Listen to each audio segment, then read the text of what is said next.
এখানেই আমাদের আছে কেরুর সমস্ত সমস্ত বর্জ্য থেকে বলবো যে আখের যে বর্জ্যটা থেকে সেটা থেকে আমরা জৈব সার উৎপন্ন করছি এবং আমরা সেই সার্কুলার ইকোনমির নাম আপনারা শুনে থাকবেন ওয়েস্ট টু ওয়েলথ। এই পদ্ধতিতে আমরা এগিয়ে যাচ্ছি যে কিছুই ফেলনা নয়, আমরা সব কিছুকেই ব্যবহার করব, আমাদের ইকোনমিতে সব কিছু নিয়ে আসব। এই আখের এই বহুমুখী ব্যবহারে আপনাদের সহযোগিতা আমাদের প্রয়োজন এবং আমরা মনে করি যে যত পরিষ্কার আখ দিবেন সেখান থেকে আমাদের ভালো ভালো ওয়েস্টকে আমরা ওয়েলথ করতে পারব। যে ফরেন এবং দেশীয় লিকার সেখানে আমাদের যে ক্ষমতা আছে তার চেয়ে কম ক্ষমতায় কম ক্যাপাসিটিতে আমরা এই লিকারগুলি উৎপন্ন করছি। দেশীয় বাজারে আমাদের চাহিদা থাকা সত্ত্বেও আমরা নিতে পারছি না। আমি আজকের এই বক্তৃতার মাধ্যমে মাদকদ্রব্য অধিদপ্তরকে অনুরোধ করতে চাই যে আমি জানি যে ওনারা অনেক ভালো কাজ করেন, ওনারা যদি আরও কিছু ওনাদের কার্যক্রম জোরদার করেন, বিদেশ থেকে যেসব লিকারগুলো চোরাই পথে আসে সেটা আরও কমে যাবে, ফলে আমাদের দেশীয় মালামালের চাহিদা বাড়বে বলে আমি বিশ্বাস করি। কথা এসে মাননীয় শিল্প উপদেষ্টাকে জিজ্ঞেস করা হয়েছে, আমি এটি একটু ক্লিয়ার করে দিতে চাই। এটি আজকেই আমরা ব্যবহার করার কথা ছিল, আজকেই ছিল, কিন্তু আপনারা জানেন যে টারবাইন, বয়লার এবং মিল হাউসের এই কম্বিনেশন পুরান সিস্টেমের সাথে একটা বছর বসেছিল। আমরা জানি দীর্ঘদিন এটা বন্ধ ছিল, কিন্তু এখন এটা একটা আলোর মুখ দেখেছে। আপনারা দোয়া করবেন, হয়তো আগামী 2 সপ্তাহের মধ্যে আমরা এটা একটা পজিশনে চলে যেতে পারবো। তো আপনারা হতাশ হওয়ার কিছু নেই। আমি বলেছি যে আপনারা যে বিদেশ থেকে যারা লোকজন এখানে এনেছেন তারা আপনারা কেউ যাবেন না।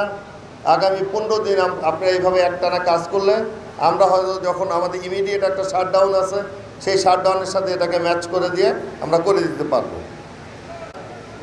এটা স্যার তো বলে দিয়েছেন যে আমরা কানামুনাদের মানে মজুরিটা বৃদ্ধি করেছি, পাশাপাশি আবার যে মৌসুমে আমাদের যে শ্রমিক আছে তাদেরকে আমরা কিছু অ্যাডভান্স দিচ্ছি তাদের বিশেষ স্পেশাল অ্যাসিস্ট্যান্সের কারণে, এবং আমরা একটা নতুন পদ্ধতি চালু করতে যাচ্ছি। এখন আপনি ই-পুঁজির মাধ্যমে আপনি আখ দেওয়ার পরে 2 থেকে 7 দিবসের মধ্যে আপনি টাকাটা পান, কিন্তু আমরা যেটা করতে চাচ্ছি এবার ফরিদপুরে সম্ভব হয়নি, সম্ভবত মোবারকগঞ্জ সুগার মিলে আমরা এটি করব যে আপনি যেন তাৎক্ষণিক আপনার আখের পেমেন্টটা আপনি পেয়ে যান, আপনি সাথে সাথে পাবেন, এবং পরবর্তী অর্থ বছরে বাকি মিলগুলোতে আমরা এটা করব। সেই প্রচেষ্টা আমরা অব্যাহত রাখবো। আপনারা দোয়া করবেন যেন মোবারকগঞ্জে আমরা এই অর্থ বছরে প্রতিটি চাষির ঘরে সাথে সাথে এই অর্থটি দিয়ে দিতে পারি। এখানে আমাদের মাননীয় শুল্ক উপদেষ্টা আছেন, ওনার কথা বলার পরে আসলে আমার কোনো কথা বলা সাজে না, তারপরেও ওনার বিনীত অনুরোধে আমি ওনার পরে বক্তৃতা দিতে আসলাম। ওনার প্রতি আমার শ্রদ্ধা, এবং উনি যে আজকে আমাদের এই জেলায় এসেছেন, এই বিএসএফআইসির এই দর্শনা চিনি কলটি দেখতে এসছেন, উনি সকালে ফরিদপুর চিনি কল দেখেছেন, আগামীকাল ইনশাল্লাহ নাটোর চিনি কল দেখবেন।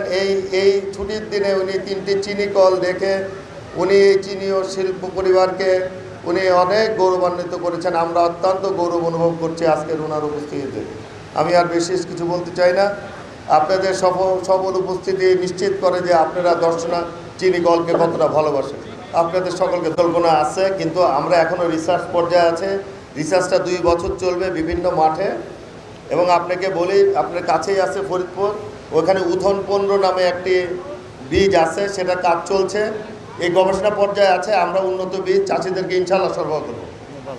শিল্পকে লাভজনক করার জন্য আমাদের উদ্যোগের বিষয়টা হচ্ছে যে আমরা এখন ওটার চেয়ে আখের পরিমাণটাকে বাড়ানোর চেষ্টা, লাভজনক করার জন্য ভালো ভালো রোপণ পদ্ধতি আবিষ্কার করছি, বীজ আবিষ্কার করছি। ধন্যবাদ আপনাকে।